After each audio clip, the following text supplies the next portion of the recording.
Hey fellas, before I begin the video, I would just like to quickly state that I'm not advocating for or encouraging the doxing, targeting, harassment, bullying of any individuals that may be mentioned or featured in this particular video.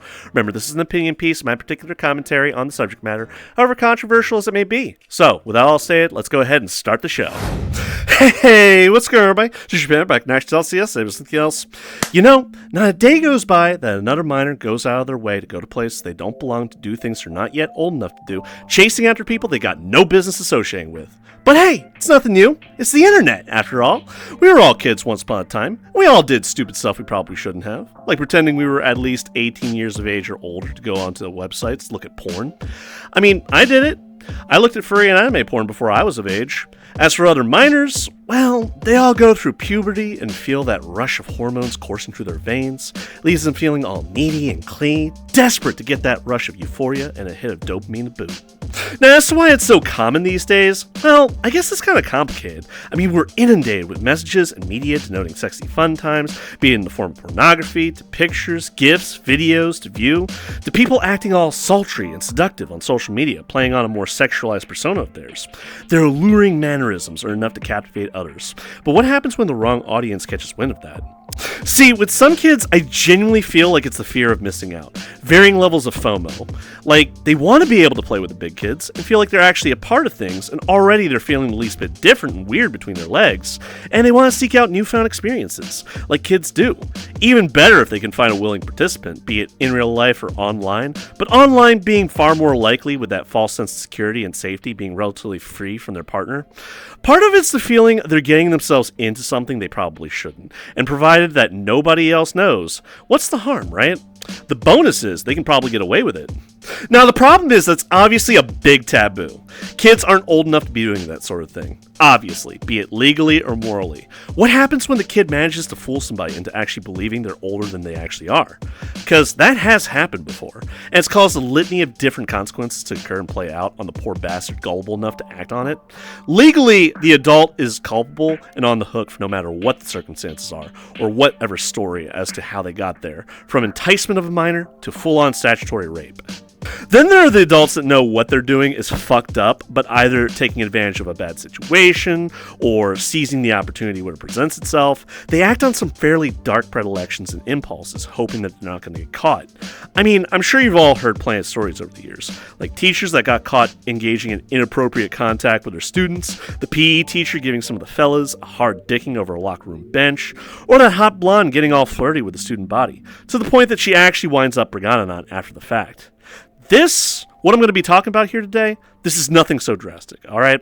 But it is the least bit annoying and fairly commonplace online. Anytime you have a problem affecting a denomination of people in some community, these very same people are going to start talking about it eventually. And if they see someone else experience something they have, well, they're going to share their experiences about the very same person or thing that affected them. Now, this coincides with both VRChat and Twitter. Officially, no inappropriate material should be originating on VRChat, let alone adult activities taking place, but hey, it happens. I'd be naive not to say that part aloud, and I don't want to insult your collective intelligence saying that it never happens here, because it does. Sorry. Erotic roleplay, cybering, whatever you want to call it. I say let adults be adults and keep things private. Don't go to public instances or worlds and expose others to it, because you never know who might be watching. They might be of age, they might not be. It's always a risk anytime you do it. Well, one youngin' out there decided that he wanted to get in on the action. Full of piss and vinegar, desperate for something to fill that hole in their hearts, as they were going through the bends of puberty, a user began reaching out to a variety of different people online to try to play ball with, or have his virtual balls played with, so he could, play with his balls between his legs. Okay, I'll see my way out. Anyway, please put on the kids' gloves, alright? The kid's a minor, shouldn't bear the brunt of any harassment or online bullying or anything like that, but they do need to get the memo that what they're doing is the least bit irresponsible and problematic. Meet TheFloofyBoy2. No relation to the Floofy Boy as far as I can tell, just adopted the name because the first one was taken, but he began pinging people individually over Twitter. Those posting NSFW content or advertising their adult activities, he'd say such things as, "I would love to do lewd stuff with you on VRChat, but that's if it's okay with you." Aw, how sweet, how considerate. But what if it's not okay with me? Whatever. Well, okay then. Or how's about, "I want your big knot in my ass." Ooh, my. Escalating a little bit. Daring, aren't we? Ooh, I'm getting all hot and bothered. Or how's about, Tujo Panda, can we do something lewd in VR chat? No, we can't. Whatever. Well, okay then. Guess that's it then. Only that wasn't it, because he actually kept going. Well, I suppose there are worse ways to express just how desperate you are for intimacy. Now, to those that entered prolonged engagement or contact with him would express just how creepy the whole thing came off, as Floofy Boy would get upset with people that did not reciprocate his desires, that it was rude that people would just assume his intentions and not even bother giving him the time of day, let alone giving him a chance to allow them to get to know him, and how much it hurt his fifis. Needless to say, the vast majority of people he hit up weren't interested, and for good reason. It's for the simple fact that it's not only highly disgusting and highly immoral, but if they get involved in any way, shape, or form having contact with a minor, they're automatically suspect and at risk of reprisals, not only from their peers, but possibly with the law. I mean, who do you think people are going to report you to if you get caught doing the dirty with a minor? It looks really bad, and something seemingly innocuous said today as a joke can be misconstrued as flirting months or years down the line later, leading to allegations that they might as well be a pedophile. It's no small wonder that the allegation is a hot-button allegation that continues to get people canceled to this very day. Also, the Floofy Boy2 is 16 years of age, by the way. Get out of here, you damn dirty kid! I don't know how this person got a hold of their driver's license, but they did. Maybe they snagged it after Floofy showed it to someone else as sort of a proof to try and pull the wool over their eyes, or to prove to someone else that they were of the same age and that they were, how old they said they actually were, and that engaging with them was A-okay. In their Twitter bio, they're claiming to be 24 years of age, and in a relationship no less. Wow, how convenient. And even a cursory glance through their Twitter feed shows a lot of retweets of NSFW content. They're really into it. Doesn't matter if it's geared towards virtual media or drawn media, they probably slurp that shit up on the daily. Now, people were very quick to out him as soon as they possibly could, saying, minor alert, and blowing their cover. Now, what's interesting is that the Floofy Boy2's avatar shows an otter. This avatar right here, presumably their main VR chat avatar. Now, there are a multitude of negative connotations associated with the otters, and a few of my friends have actually expressed a lot of disdain at me using one. They allege that a lot of people out there who are into age play and things like that would actually use the otter as a proxy to pretend that they were younger than they actually were, like they're little kids or something. Not to cast shade on Shade the Bat Dearest, but the otter community does carry a little bit of a stigma, that some of its members are degenerate hoebags that engage in loose and fast sex. And it's like, I get it, but I see the otter for what it is. It's just a cute avatar. As for the otter itself, I suppose it could be dolled up to look like a kid, but you can say the same for just about any other avatar out there, like Hopkins, for instance. So what do we even do about all this? Well, about the only thing you really can do is reporting them to Twitter or any other platform they're playing this masquerade on. Maybe raise awareness with the online community about what they've been doing. Maybe lecture them about how their temptations of older willing participants puts those very same participants at risk for some very serious consequences further down the line. How immoral and fucked up what they're doing truly is. As for Floofy Boy2 themselves, as it stands, it's not really so much attracting people to him, if anything it's repelling people away from him, which may have lasting consequences socially as people later remember what he'd been doing by the time he turns 18. Now, I have no doubt that they're just going to use a new avatar and a Twitter account and resume their illicit activities in the future, if or when they get banned off the platform. But hey, at least you all know now, right? That's gotta count for something. Now, the worst thing about all this is that as the Floofy Boy was getting noticed by the online space, they actually made an alt account. Basically, _Floofy Fox. Or Floofy Foxo. So it's kind of like reminding me of like Sphinx the cute Foxo, except obviously this is an entirely different individual, okay? So they didn't get the message the first time around, as they were being discovered by various people that were sort of like, minor alert! This person is trying to pretend like they're older than they actually are, or to get sex from other people online. It's almost like reverse pedophilia. There's an actual terminology for it that escapes my mind right now, but at the same time, it's just like, why? Why can't you just wait a year, maybe a couple years? There's pornography and things like that. Even my friend, he's been hit up by various minors who are just like really wanting some action, and he basically tells them every single time, I would love to do something with you, but gotta wait until you're 18. Hey Meg, 18 yet? No. Hey Chris, how are you? Well, I'm glad, Brian. All right. You can't do anything till then, alright? You're gonna have to step off, wait a little bit, get back to me when you actually are of age. But The worst thing about it is, not only is, the Floofy Boy still doing the same thing that he was doing, pinging various people that are making content like geared around either virtual reality or just artwork and things like that, basically retweeting things that are just not really within the purviews of their age bracket, because typically people say, hey, you need to be 18 plus or older to actually follow my account. Obviously, they lied a little bit, lied by omission. They don't declare that they're actually 16 years of fucking age, and it's just like, yeah, I want to do lewd stuff with you. And looking at the Floofy Foxo, it's the same thing as before. They didn't even put that much time and effort into editing their little otter. They basically made a little Nanachi edit that looks like a fox, and it's basically the same color schema. And they're basically just like doing the very same that they were doing before. Basically posting, hey, if anyone wants to do stuff with me in VR chat, I'm down to fuck. Please, let's do something. Let's make it happen. So, I guess this is best characterized as him being in a phase where he just thinks about sex all the time and can't go out of that. Can't look beyond that simple fact that nobody's going to want anything to do with him unless you're a pedophile, okay? In which case, they're both sick fucks at that point, but at the same time, it's just a minor that doesn't know any better, that doesn't realize the gravitas of the situation and is going out of their way to try to get something that's considered at least a bit taboo, forbidden, something that they really need to wait for until they're actually of age, 18 years of age. Otherwise, nobody's going to want anything to fuck to do with him. Now, what's crazy is that this behavior, right?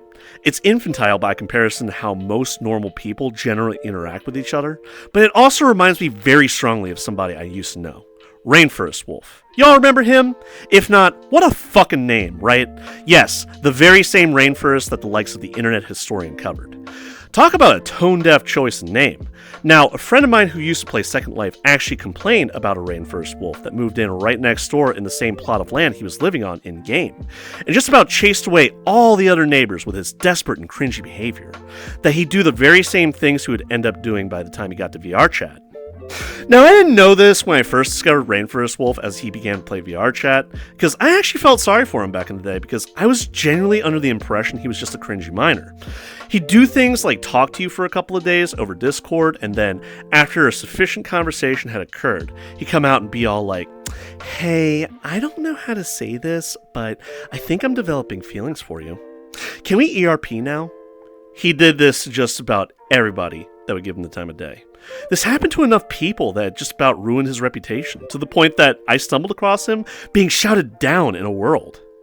Now, if I was aware of the situation, right, I'd have walked over and been all like, excuse me, sir, but I'm afraid I'm going to have to ask you to leave. Our patrons do not wish to be sexually molested by the likes of you. But no, the people in the world were absolutely shouting him down, screaming, get the fuck out, get the fuck out! A vote kick was initiated, but it failed. So just about everybody just about blocked him after that. He turned and tried to talk to me, but after seeing all of that and as it played out, I was just like, nope, kept on walking. Call me cold if you want, but that spelled trouble with a capital T to me. But wait, there's more! Doesn't stop there, boys and girls. I had a friend back in the day named Shiryuki, which I think translates to ass snow or butt snow in Japanese, but he's friendly enough, endearing, flirty, but perhaps just a little bit too loose and flaky for my taste. As far as Rainforest Wolf was concerned, Shiri was as good as gold, and he chased after Shiryuki, but that just pissed off his boyfriend Duke. And Shiryuki would routinely block Rainforest Wolf periodically whenever Rainforest Wolf crossed the line, only to unblock him later after Rainforest had a decent time out. That'll learn ya. Now, Rainforest would actually go back trying to chase down Shiryuki for some sexy fun times, prompting Duke to intervene, step in, routinely lecture him on the boundaries, like in proper etiquette when engaging with others, namely his boyfriend. So Rainforest Wolf appears to have remained largely the same over a period of at least 10 years, if his time on Second Life is anything to go off of. Now, it's entirely possible he might be emotionally stunted and seek physical gratification through cybering, in spite of how pathetic that is. Now, if you're wondering whatever happened to him, well, he apparently became best friends with Ashy Paws, and that was pretty much the end of that. At least, for his original account anyway, because Ashy Paws' one contribution to VR chat was turning on Rainforest Wolf one day when he actually found out that Rainforest Wolf had flirted with a minor. He bullied Rainforest Wolf into admitting that fact and spilled the beans to the online space what Rainforest Wolf had done. From that point onwards, Rainforest Wolf was pretty much on the lam. Now, whether he was banned or deleted his original account to avoid the heat, that was the end of the original Rainforest Wolf account. He came back later as Nazi Pegasus and a few other alts, and he's apparently harassed a few of my affiliate actors that make films with me here on VRChat for entrance into the film project here. And word is, he got increasingly pissed off they didn't roll out the red carpet treatment for him and cordially extend an invitation just to bring him on board. Now, not only do I have zero interest in doing that, but over half the cast have already threatened to quit should he ever be allowed on board. So, no thank you. I guess he just figures we flirt and fuck around and stuff or goof off all day, which can't be any further from the truth, or he needs a reliable access to a cast of people he can approach for cybersex anytime he wants. Either way, yeah, no thank you. Now, I don't think Floofy Boy is as bad as Rainforest Wolf in any degree, but the way he interacts with others strongly reminds of him. Like how he gets all salty and upset whenever people don't give him what he wants. He just plays it off like, whatever. Oh, that's so rude. You're hurting my feelings. You don't want to fucking cybersex with me? You don't want to, get to know me? You don't want to, you don't know me? How dare you pass judgment on me? This whole thing reminds me of something else. There was a very big spate of drama that occurred just about a couple years ago. Now, I won't be naming any names here to avoid opening up that can of worms again, but a rather prolific head of a community out there based around a particular avatar had recently turned 18. And upon turning 18, they turned to the community and announced on Twitter that they were coming out as trans. Alright, nothing wrong with that. People should be encouraged to be true to themselves and be comfortable with who and what they are. However, they followed up to announce that they had been abused and taken advantage of, that they had been effectively groomed by two people that had groomed them over the years. I only knew one of these two people, and while he was always very bubbly and sexual, he never showed any interest in minors. I don't know the circumstances of what brought them two together, but the allegation was that my friend had been one of the two that had groomed them, and that there were screen caps to prove it. Now, what's crazy is that if you actually take the time to read the Discord messages that served as evidence, the community lead was clearly pushing the envelope as far as wanting to have sexy fun times with my friend. And my friend had no idea he was engaging with a minor, who had misrepresented themselves as being older than they actually were. Now, as for the other guy that I didn't know, who was accused of grooming, he found out and apparently knew that the community lead was an underage minor, and he liked it. So he can honestly go take a flying fuck off the world. No friend of mine, no sirree, but my friend? I'm sure you can imagine that he got raked over the coals when that allegation hit light of day, especially on Twitter, and it just about ruined all points of contact and jeopardized his friendships here in VRChat, as people just jumped on the bandwagon to cascade and harass him. He had no idea the person that they'd gotten all flirty to was underage. Now, I'd say that it was a stupid mistake on his part, but I guess hindsight's 20/20, right?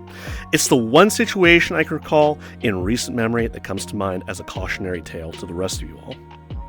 By the way, said community lead did have a little bit of a bad habit of sneaking into NSFW parties. See, while people were warned ahead of time that they were underage, they'd always somehow find a way in, like somebody let them in without knowing any better. And if nobody said anything, they just sit there and watch from the sidelines. Kinda creepy, right? They literally had to be chased off or kicked out for them to go away. Now, I'm hoping none of this had any side effects on their development, socially or mentally, but they were 16 years of age at the time, then 17, then 18 when they finally spilled the beans on their alleged groomers. I say alleged as they definitely pursued some sexy fun times with them.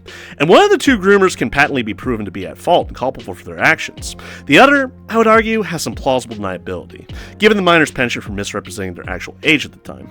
So please, no matter how well you think you know someone or who you're talking to, be careful, okay? Keep minors at arm's length, engage with them appropriately, and lock down any NSFW content you might make, repost, or disseminate. And do not humor any minors looking for sexy fun times. Lecture them if you must, but the best thing to do is to not even engage with them in the first place. We don't need any more pedophiles or alleged pedophiles running around here. There's plenty already in society today already. Now, before we end things, do you suppose that the reason for this mass proliferation of pedophiles comes from the fact that more more and more people today are so emotionally or socially stunted that they lack fundamental maturity or decency, that they don't have a shot with anyone their own age, let alone anyone with actual depth and maturity to their personality. So the best thing they can do is to try to relate to minors as their interests may overlap. Along with that is the fact that they can better control the situation by taking advantage of the minor's naivety and exercise control over them. It's something to think about and consider because while pedophiles are nothing new and have been documented throughout history, it just begs the question why it seems so commonplace today. Maybe I'm going to have to make a follow-up video. But in any case, watch out for the Floofy Boy2. He's somebody not to be engaged with. I hope you all enjoy the video. Till next time, guys, take care and peace. I hope you all have a better one.